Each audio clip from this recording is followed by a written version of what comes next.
Welcome back to पाठशाला। मैं हूं आपका दोस्त प्रणव। लास्ट वीडियो में हमने बम्पर टू बम्पर कवर के बारे में बात किया था।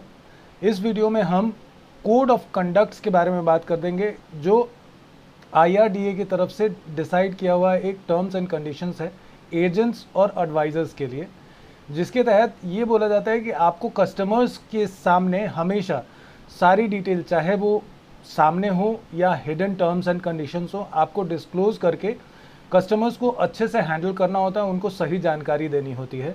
लेकिन आज के टाइम में इंश्योरेंस एक ऐसा फील्ड है जिसमें कंपटीशन बहुत ज़्यादा है, और इस चलते पॉलिसी अपने पास लेने के चलते आप बहुत सारे फ्रॉड्स का शिकार हो सकते हैं। आपके सामने एग्जांपल्स आए भी होंगे, नहीं भी आए होंगे, आपने कभी सुना होगा कि ये सारे फ्रॉड हो रहे हैं इंश्योरेंस कंपनीज में। तो आज इस वीडियो में हम उन सारी बातों के बारे में डिस्कस करेंगे कि कौन कौन से रॉन्ग प्रैक्टिसेस इंश्योरेंस इंडस्ट्री में हो रही हैं और उन चीज़ों से बचने के तरीके क्या हैं। तो सबसे पहली चीज़ जो हम ले रहे हैं वो ये होता है कि आपकी पॉलिसी हुई नहीं और एजेंट ने आपको पॉलिसी पेपर दे दिया। ये पहली तरह का एक हज़ार्ड आ जाता है जहाँ पे आप चीटेड हो सकते हैं। आपको थर्ड पार्टी की पॉलिसी काट के दी उसने और बोला कि मैं ओन डैमेज दे रहा हूँ। एजेंट ये भी बोल सकता है कि मैं आपको complete bumper to bumper cover दे रहा हूँ, बट उसमें कुछ फीचर्स वो हटा देगा कंपटीशन में प्राइस कम दिखाने के लिए। TPP थर्ड पार्टी के पॉलिसीज़ में भी TPPD का एक कंपोनेंट आता है। नॉर्मल थर्ड पार्टी में आपको जो कंपनसेशन मिलता है वो 1 लाख से लेके 7.5 लाख रुपए तक डिफरेंट कैटेगरीज में आपको कंपनसेशन मिलते हैं। लेकिन TPPD का क्लॉज लगा देने के बाद आपको ये 7.5 लाख या 1 लाख का कवर नहीं मिलेगा, सिर्फ 6,000 का कवर रह जाता है। ऐसे भी बहुत सारे एजेंट प्राइस में 50 या 100 रुपए का डिफरेंस लाने के लिए TPPD का डिस्काउंट ले लेते हैं। तो इन सारी चीज़ों को आपको केयरफुली देखने की ज़रूरत है कि आप इनसे कैसे बचेंगे। तो अब हम एक एक एग्जाम्पल लेते हैं कि हम इन सारी चीज़ों से बच कैसे सकते हैं। आपकी पॉलिसी ऑथेंटिकेटेड है या नहीं है वो कैसे फाइंड आउट कर सकते हैं, और आप उनको क्वेश्चंस कर सकते हैं सो दैट आप हमेशा जो भी पॉलिसी खरीदें वो एक वैलिड पॉलिसी रहे। अब ओन डैमेज की चीज़ों को चेक करने के लिए पॉलिसी पेपर ही होता है। अब IRDA ने एक रेगुलेशन के हिसाब से अब सारी कंपनियों को डायरेक्शन दे दिया है कि आप कोई भी पॉलिसी इशू कर रहे हो उसमें बारकोड होना कंपल्शन है। अब बारकोड होने से क्या हो जाता है, बारकोड आज के डेट में सिक्योरिटी सिस्टम में सबसे एक सेंसिटिव मैटर माना जाता है कि आप कुछ भी कॉपी कर सकते हो बट बारकोड कॉपी नहीं कर सकते हो। तो हर इंश्योरेंस पॉलिसी में एक बारकोड होता है, या तो पॉलिसी के लास्ट में होगा या पॉलिसी के स्टार्ट में ही हो जाता है, बट एक बारकोड होगा जिसमें आपकी पॉलिसी की जानकारी होती है। आप किसी भी एंड्रॉयड फ़ोन से प्ले स्टोर पे जाइए और बारकोड स्कैनर सर्च करके कोई भी बारकोड स्कैनर डाउनलोड कर लीजिए अपने फ़ोन में। वो हमेशा हैंडी होना चाहिए आपके पास। जब एजेंट ने आपको पॉलिसी दी, आप उस बारकोड को स्कैन करिए और देख लीजिए कि आपकी गाड़ी की जानकारी आपके गाड़ी के RC के हिसाब से है या नहीं है, क्योंकि उसमें जब आप एक लिंक आएगा उसके ऊपर आप क्लिक करेंगे, उसके बाद आपको अपनी गाड़ी की सारी डिटेल उसमें आ जाएगी। तो इससे आपको पता चल जाता है कि हाँ, आपकी पॉलिसी एक इंश्योरेंस कंपनी से हो चुकी है, तो उसमें फिर आप पैसे का ट्रांजैक्शन कर सकते हैं। दूसरी चीज़ क्या आती है कि आपका थर्ड पार्टी का वैलिडिटी। अब जब नई गाड़ी आप खरीदते हैं उसमें आपको 3 साल का कवर मिलता है। मेरे सामने एक सिचुएशन ऐसी भी आई थी कि एडवाइज़र ने 3 साल की पॉलिसी दे दी क्लाइंट को, बट उसने M परिवहन पे सिर्फ 1 साल की पॉलिसी अपडेट करी, जो कि एक रॉन्ग प्रैक्टिस है। उसमें आपको ये हमेशा ध्यान देने की ज़रूरत है कि M परिवहन पे जाके एक बार 3 या 4 दिन में आप जाके क्रॉस चेक कर लीजिए कि जो पॉलिसी मिली है आपको 3 साल थर्ड पार्टी की वो वैलिड है कि नहीं है। क्योंकि M परिवहन पे आपकी ओन डैमेज की पॉलिसी की कोई डिटेल नहीं आती है। आपकी जो भी डिटेल अपडेट होती है M परिवहन पे वो थर्ड पार्टी की पॉलिसी की डिटेल होती है। तो जब आप कोई भी policy stand alone package policy लेंगे, स्टैंड अलोन ओन डैमेज की पॉलिसी लेंगे, वो आपकी M परिवहन पे अपडेट नहीं होगी, क्योंकि M परिवहन पे हमेशा थर्ड पार्टी का ही वैलिडिटी अपडेट हो सकता है। तो इन सारी चीज़ों को लेके हमेशा आपको केयरफुल रहने की ज़रूरत है कि किन किन पैरामीटर्स पे आप चेक कर सकते हैं। ओन डैमेज का कवर के लिए आपको पॉलिसी पेपर पे बारकोड जो आता है उसको स्कैन करने की ज़रूरत है, उसमें आपको डिटेल्स पता चल जाएंगे कि आपकी पॉलिसी हो चुकी है। दूसरा, एम परिवहन पे पॉलिसी कोई भी पॉलिसी कटने के बाद नॉर्मल टैट होता है 48 टू 72 आवर्स का, जहां पे आपकी पॉलिसी ऑनलाइन अपडेट हो जाएगी। उसमें आप एक बार एम परिवहन के साइट पे जाके ये ज़रूर देखें कि आपकी पॉलिसी अपडेट हुई नहीं हुई है।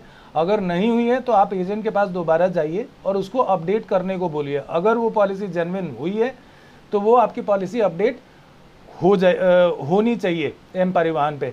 तो इन बातों का ध्यान देना हमेशा आपके लिए ज़रूरी है। आजकल एक बहुत बड़ी प्रैक्टिस चल रही है कि लोग एक्सेल में कोटेशंस देने लग रहे हैं। तो एक्सेल में क्या होता है कि आपकी ऑथेंटिसिटी वैलिडेटेड नहीं होती है, कि एक्सेल में तो मैं कुछ भी लिख दूंगा, कोई भी रेट डाला उसके हिसाब से आपको प्रीमियम दे दिया, और फाइनल प्रीमियम जब वो आपसे पेमेंट ले रहा है तब भी अमाउंट सेम रहेगा, लेकिन उसमें एड ऑन्स का फ़र्क आ जाएगा। क्योंकि जब आप पेमेंट करेंगे तो उसमें एड ऑन की डिटेल्स नहीं आती हैं कि कौन कौन से एड ऑन्स उसमें आ रहे हैं। तो एक्सेल में लिखने को तो आदमी दुनिया भर की चीज़ें लिख दे, लेकिन उसको सेम चीज़ आपको देगा इसकी गारंटी नहीं है। तो आप हमेशा ये प्रेफर करो कि आपको एक इंश्योरेंस कंपनी की तरफ से उसका कोटेशन का एक फॉर्मेट होता है, जिसमें हमेशा एक उसका कंपनी का लोगो आएगा, उसका कोटेशन नंबर आएगा और आपकी गाड़ी की पूरी जानकारी उसमें भरी रहेगी। कभी कभी ये भी होता है कि पूरी जैसे मोटर ऐप के थ्रू आपको कोई कोटेशन दे रहा है और आपकी गाड़ी की पूरी डिटेल डाले बिना प्रीमियम कैलकुलेट करके दे देते हैं। ये प्रैक्टिस भी आपको नॉर्मली नहीं करनी चाहिए, क्योंकि इससे भी आप फ्रॉड के शिकार हो सकते हैं।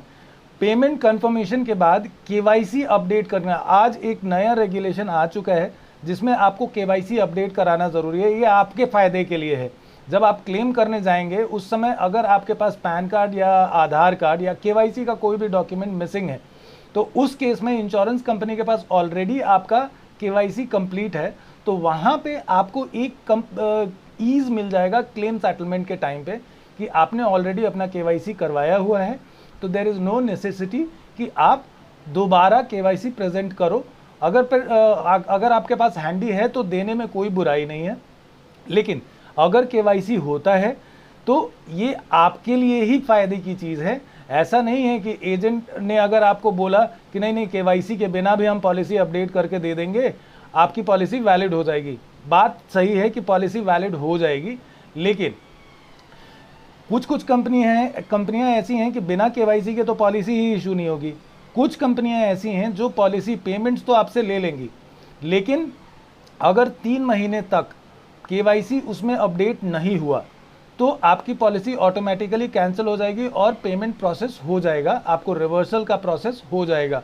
तो इससे क्या होता है कि आपकी पॉलिसी तो एम परिवहन पे अपडेट हो गई, एजेंट ने आपसे पैसे ले लिए, लेकिन 3 महीने बाद आपकी पॉलिसी कैंसिल हो गई। जब आप क्लेम लेने जाते हो तो सडनली एक सरप्राइज़ के तहत आपको ये होता है कि मेरी तो पॉलिसी ही नहीं है। अब इंस्पेक्शन का कचरा, जब आपको कोई डैमेज हो गया उस समय अगर इंस्पेक्शन करा के आपको नई पॉलिसी लेनी पड़ी तो इससे बुरी बात नहीं हो सकती, क्योंकि हो सकता है आपका खर्चा बहुत ज़्यादा बढ़ जाए। तो सारी बातों का ध्यान रखना इन सारी चीज़ों में आपको बहुत ज़रूरी है। इसीलिए मैं अपने हर वीडियो में ये बोलता हूँ कि जब आप कोई पॉलिसी खरीद रहे हैं उसमें सोचिए समझिए फिर इंश्योर करिए, क्योंकि वैलिडेट करना, किसी भी डिटेल को वैलिडेट करना बहुत ज़रूरी है। ऑथेंटिकेटेड चीज़ों के ऊपर भरोसा करना आपकी हमेशा एक आदत होनी चाहिए। आप प्राइस कॉम्प्रोमाइज़ करने की बात जहाँ पे लेके आते हैं, बोल रहे हैं कि ये मुझे कम ऑफ़र कर रहा है, ये ज़्यादा ऑफ़र कर रहा है। जब आप कोटेशंस निकालते हैं कहीं भी, किसी जनरल इंश्योरेंस की कैटेगरी का या लाइफ इंश्योरेंस की कैटेगरी का, प्रीमियम्स सारी कंपनी, सारे एजेंट सबके लिए सेम होता है। डिस्काउंटिंग वेरी कर सकता है किसी किसी पर्टिकुलर एजेंट्स के लिए, बट नॉर्मल सिनेरियो में प्राइसिंग का डिफरेंस नहीं होता है। वो जो भी प्राइसेस आते हैं वो यूनिवर्सल होते हैं। एक कंपनी के लिए एक पर्टिकुलर गाड़ी का कस्टमाइज्ड प्लान ही होता है। तो अगर आपको कोई डिफरेंशिएट प्रीमियम दे रहा है तो कोई ना कोई ऐड ऑन हटा होगा, अगर प्रीमियम ज़्यादा आ रहा है तो कोई ना कोई ऐड ऑन एक्स्ट्रा डाला होगा। तो इस तरह की चीज़ों से बचने के लिए आपको इंश्योरेंस कंपनी के साइट से निकले हुए कोटेशंस के ऊपर ही आपको हमेशा भरोसा करना चाहिए। वो कोटेशन हो गया कि अब रेट वाइज उन्होंने अपना एक्चुअल प्राइसेस सारी चीज़ों के दे दिए हैं। अब जब आपके पास कोई भी पेमेंट लिंक आता है, अगर सेम अमाउंट है सेम कंपनी का, तो उसमें एजेंट की तरफ से आपके पास आपको कोई फ्रॉड किया जाए इसके चांसेस कम हो जाते हैं। इसीलिए मैं आपको हमेशा बोलता हूं कि आंखें खुली रखें जब भी इंश्योरेंस लीजिए, क्योंकि कंपटीशन जितना ज़्यादा होता है, आप प्राइस के पीछे मत भागिए, आप क्वालिटी के पीछे भागिए ना, कि आपको एड ऑन कवर्स क्या चाहिए। आप डिस्काउंटिंग के बारे में पूछ सकते हैं और एजेंट का रिस्पॉन्सिबिलिटी है आपको बताना कि इस पर्टिकुलर इंश्योरर के साथ डिस्काउंटिंग कितना आ रहा है, ओडी का डिस्काउंटिंग कितना है, या कौन से कवरेज हैं, आपने कॉम्प्रोमाइज़ कहाँ किया, किस चीज़ को किया है। तो ये सारी डिस्क्लोज करना एजेंट की रिस्पॉन्सिबिलिटी है और आप स्ट्रांगली पूछ सकते हैं। अगर वो कोई भी डिटेल बताने में हिचकिचा रहा है या बोल रहा है कि नहीं ये तो बहुत बेसिक सी चीज़ है, इसमें कोई फ्रॉड के चांसेस नहीं होते हैं, तो उनकी सुनने की ज़रूरत नहीं है। वहाँ पे जो भी होता है वो पेपर का, वो इंश्योरेंस कंपनी के थ्रू इशू किया हुआ कोटेशन ही होता है, जो कि आपको वैलिडेट करता है कि आपको एक्चुअल चीज़ मिल रही है। तो हमेशा इन चीज़ों पे ध्यान रखिए और केयरफुल रहिए, हंसते रहिए, मस्त रहिए।